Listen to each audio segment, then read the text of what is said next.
একবার এদিকে এসো। ও মা, একবার এদিকে এসো না। কি হয়েছে দিশা?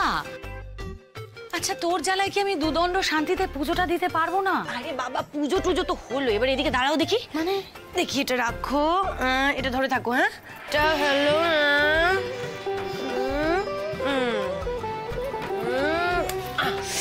কি সুন্দর লাগছে আমার সুন্দরী মাকে। দেখি দেখি, আঙুলটা দেখি।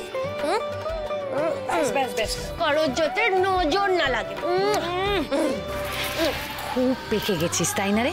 কখন থেকে বলছি না মা, হাতে সময় নেই, তাড়াতাড়ি কাজগুলো সেরে ফেল। কেন কথা শুনছিস না বলতো?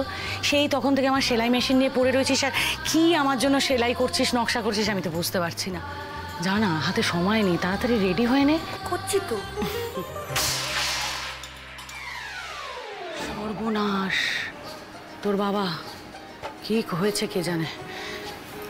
বলছি, যে কাজটা তুমি করতে পারো না সেটা করতে যাও কেন বলো তো? তোমাকে তো বললাম যে আমি আসছি, এসে সবটা করে দিচ্ছি, তা না। আরে তুমি গেলে তো এই যুদ্ধ জয় করার আনন্দটাই পেতাম না। এই দেখো, তোমার জন্য চা করে এনেছি। কি বলো না, কেমন হয়েছে? খাও খাও, নাও।